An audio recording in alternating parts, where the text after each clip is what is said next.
देखिए संभल में जहां सनातन के चिन्ह मिल रहे हैं, प्रमाण लगातार मिलते हुए नजर आ रहे हैं, दूसरी तरफ बयानबाजी भी सपा की तरफ से की जा रही है। ऐसे में इस पूरे मामले को देखा कैसे जाए? क्यों आखिर संभल को लेकर सियासत हो रही है?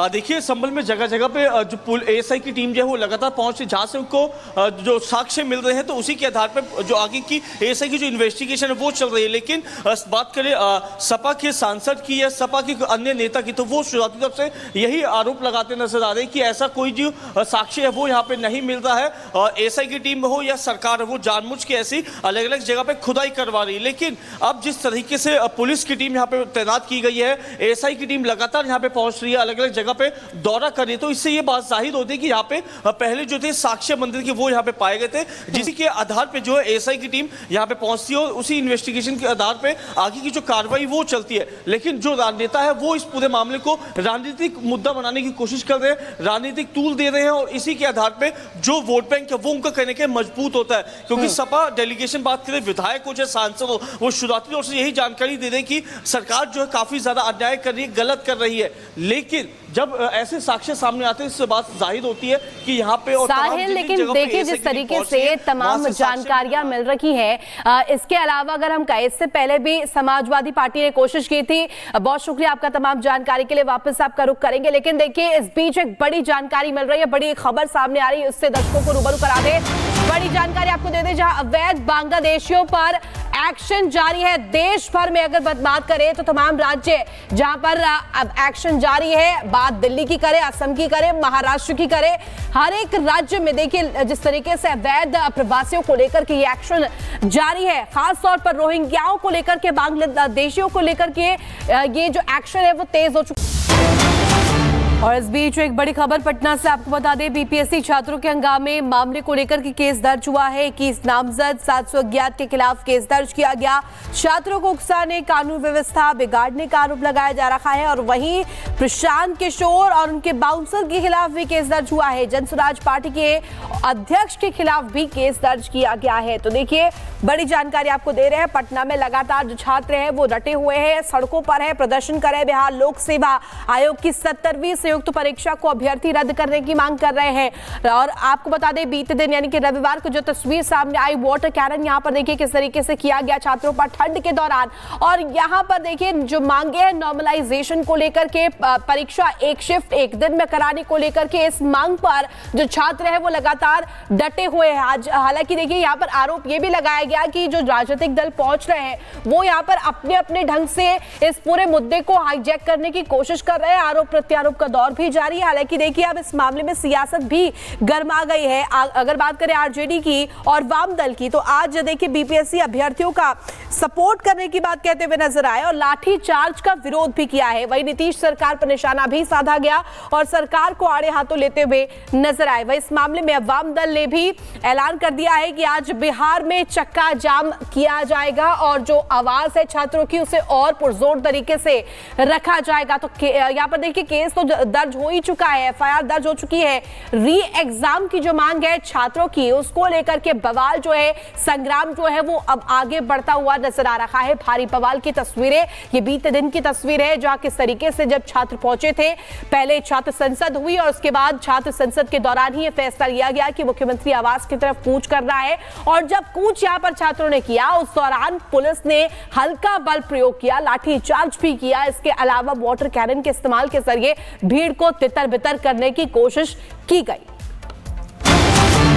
और इस बीच एक और बड़ी खबर, आज संभल जाएगा सपा का डेलीगेशन। इस वक्त की ये बड़ी जानकारी आपको बता रहे हैं, संभल जाएगा सपा का डेलीगेशन। इससे पहले भी देखिए डेलीगेशन जो है सपा का वो जाने की किस तरीके से कोशिश कर रहा था जब वहां पर स्थिति बिगड़ी थी।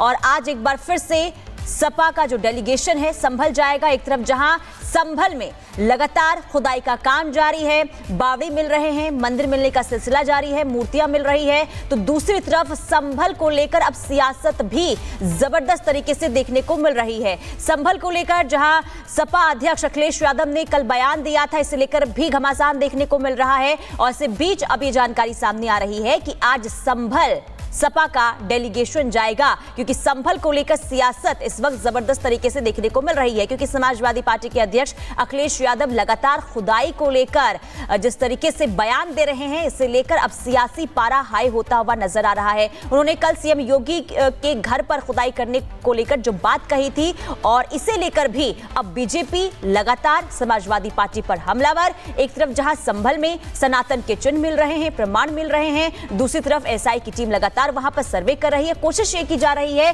कि संभल को एक बार फिर से, यानी कि उसके चिन्ह जहां जहां सनातन के मिल रहे हैं उसे उस रूप में स्थापित किया जाए, उसके पुराने रूप में स्थापित संभल को किया जाए। लेकिन दूसरी तरफ सपा की तरफ से लगातार जिस तरीके से बयानबाजी हो रही है, इसे लेकर घमासान देखने को मिल रहा है। तो सपा का टूर अब सियासत संभल को लेकर भरपूर देखने को मिल रहा है। और इस वक्त की बड़ी जानकारी यही है कि आज संभल जाएगा सपा का डेलीगेशन। और इसी खबर पर जानकारी के लिए हमारे साथ हमारे सहयोगी साहिल जुड़ गए हैं, ज्यादा जानकारी उनसे ले लेते हैं। साहिल, देखिए, जिस तरीके से अगर कहे संभल सियासी पर्यटन का केंद्र तो बना ही हुआ है, लगातार जो तमाम राजनीतिक दल है वहां पहुंचने की होड़ में लगे हुए हैं। अब सपा का प्रतिनिधिमंडल भी जाने को लेकर की जानकारी मिली है, क्या अपडेट इसको लेकर? जी बिल्कुल, संभल हिंसा जो है कहीं ना कहीं राजनीतिक मुद्दा बनती जा रही है। और अभी जानकारी ये मिल रही है कि सपा डेलीगेशन जो है लगभग 12 बजे के आसपास जो है संभल में पहुंचेगा। वहां पे उन लोगों से मुलाकात की जाएगी जिन लोगों की इसमें जान गई है, उनके परिजनों से मुलाकात की जाएगी और लगभग 5-5 लाख रुपए की जो सहायता राशि है वो दी जाएगी। क्योंकि इससे पहले भी कई बार सपा के डेलीगेशन ने संभल में आने की कोशिश की थी, लेकिन माहौल तनावपूर्ण बना हुआ था। तो इसलिए डीएम ने ये निर्देश दिए थे कोई भी राजनीतिक पार्टी जो है संभल में नहीं पहुंचेगी। लेकिन अब वो फिलहाल बात खत्म हो चुकी है, मुद्दा खत्म हो चुका है। और अब नई जानकारी यह है कि संभल में सपा का डेलीगेशन आज 12 बजे के आसपास पहुंचेगा। मृतकों के परिजनों से मुलाकात की जाएगी, उनसे और ज़्यादा जानकारी ली जाएगी। लेकिन इस पूरे डेलीगेशन में जो है संभल के जो सांसद हैं वो भी इसमें शामिल रहेंगे। लेकिन सवाल ये खड़ा होता है कि आखिरकार इतनी देरी से क्यों राजनीतिक पार्टियां जो है ऐसे मुद्दे पर एक्टिव होती है, क्योंकि संभल में कई पुलिसकर्मी भी घायल होते हैं, 5 लोगों की मृत्यु भी हुई थी। लेकिन अब संभल में सपा का डेलीगेशन पहुंच रहा है, क्या पूरी तैयारी रहेगी वो देखने वाली बात हुई कि अभी भी पुलिस ने कोई प्रोटोकॉल बनाया है कि किन लोगों को अंदर जाने की इजाजत दी जाएगी, या डेलीगेशन में जो 11 सदस्य शामिल हैं वो ही जाएंगे, जो उनके साथ जो उनके कार्यकर्ता हैं उनको भी जाने की अनुमति दी जाएगी। क्योंकि फिलहाल संभल में माहौल शांतिपूर्ण जरूर बना हुआ है, लेकिन पुलिस ने अलर्ट मोड पर डिप्लॉयमेंट पुलिस की काफी ज्यादा की गई है। और आज संभल में सपा का जो डेलीगेशन है वो पहुंच रहा है, तो पुलिस की नजर जो है पूरे संभल के अंदर रहेगी। जी लेकिन साहिल, एक तरफ देखिए संभल में जहां सनातन के चिन्ह मिल रहे हैं, प्रमाण लगातार मिलते हुए नजर आ रहे हैं, दूसरी तरफ बयानबाजी भी सपा की तरफ से की जा रही है। ऐसे में इस पूरे मामले को देखा कैसे जाए? क्यों आखिर संभल को लेकर सियासत हो रही है? देखिए, संभल में जगह जगह पे जो पुल एएसआई की टीम जो है वो लगातार पहुंच रही, जहां से उनको जो साक्ष्य मिल रहे हैं तो उसी के आधार पर जो आगे की एएसआई की जो इन्वेस्टिगेशन है वो चल रही है। लेकिन बात करें सपा के सांसद की या सपा के अन्य नेता की, तो वो शुरुआती तौर से यही आरोप लगाते नजर आ रहे हैं कि ऐसा कोई जो साक्ष्य है वो यहाँ पे नहीं मिल रहा है। एएसआई की टीम हो या सरकार हो, वो जानबूझ के ऐसी अलग अलग जगह पे खुदाई करवा रही है। लेकिन अब जिस तरीके से पुलिस की टीम यहाँ पे तैनात की गई है, एएसआई की टीम लगातार यहाँ पे पहुंच रही है, अलग अलग पे दौरा कर रही है, तो इससे ये बात जाहिर होती है कि यहाँ पे पहले जो थे साक्ष्य मंदिर के वो यहाँ पे पाए गए थे, जिसी के आधार पे जो है एएसआई की टीम यहाँ पे पहुंचती है और उसी इन्वेस्टिगेशन के आधार पे आगे की जो कार्रवाई वो चलती है। लेकिन जो राजनेता है वो इस पूरे मामले को राजनीतिक मुद्दा बनाने की कोशिश कर रहे हैं, राजनीतिक टूल दे रहे हैं, और इसी के आधार पे जो वोट बैंक है वो उनका कहने के मजबूत होता है। क्योंकि सपा डेलीगेशन बात करें, विधायक हो चाहे सांसद हो, वो शुरुआती तौर से यही जानकारी दे रहे हैं कि सरकार जो है काफी ज्यादा अन्याय कर रही है, गलत कर रही है। लेकिन जब ऐसे साक्ष्य सामने आते हैं, इससे बात जाहिर होती है कि यहाँ पे और साहिल, लेकिन देखिए जिस तरीके से तमाम जानकारियां मिल रही है, इसके अलावा अगर हम कहें, इससे पहले भी समाजवादी पार्टी ने कोशिश की थी। बहुत शुक्रिया आपका तमाम जानकारी के लिए, वापस आपका रुख करेंगे। लेकिन देखिए इस बीच एक बड़ी जानकारी मिल रही है, बड़ी खबर सामने आ रही है, उससे दर्शकों को रूबरू करा दे।